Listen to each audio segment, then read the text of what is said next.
আসসালামু আলাইকুম, আমি সিঙ্গাপুর থেকে শরীফুল। তাহলে আজকে আমার ছোট ভাই আমার সাথে আছে। ছোট ভাইকে একটা কথা জিজ্ঞাবো, কারণ আমি সিঙ্গাপুরে 10 বছর, কারণ আমিও আসলে আমার বাপ মাকে অনেক মিস করি। আজকে ছোট ভাই এলো নতুন সিঙ্গাপুরে, 2 বছর মতন হয়ে গেল। তাহলে ছোট ভাই এখন কাকে মিস করতেছে বেশি, মাকে না বাবাকে?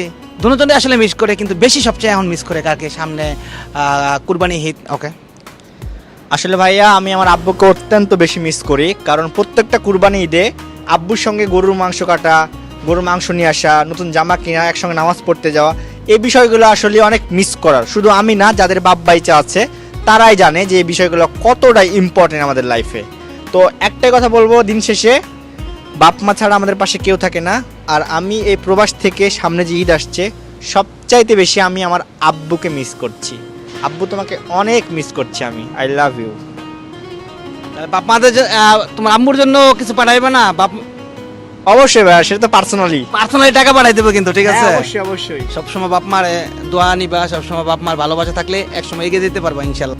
খুব ভাল লাগছিল, নতুন নতুন খুব সুন্দর লাগতেছিল।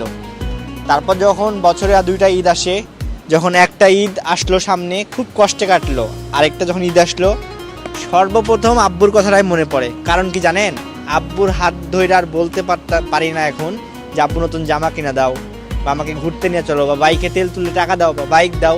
এই কথাগুলো বলতে পারি না। আসলে অনেক কম বয়সে না পরিবারের দায়িত্ব নিয়ে বসছি।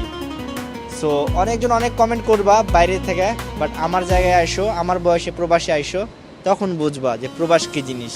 প্রবাসীরা সুখে থাকে না, সে ছোট হোক বড় হোক। তো ভাইয়া, ধন্যবাদ তোমাকে, ধন্যবাদ। সুন্দর মন্তব্য আমরা শুনতে পারলাম।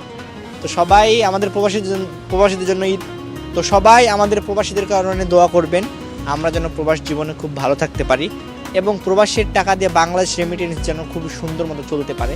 তো আজকের মতো এখানেই, সবাই ভালো থাকবেন, আর ভাইয়ার পেজটা অবশ্যই ফলো দিবেন।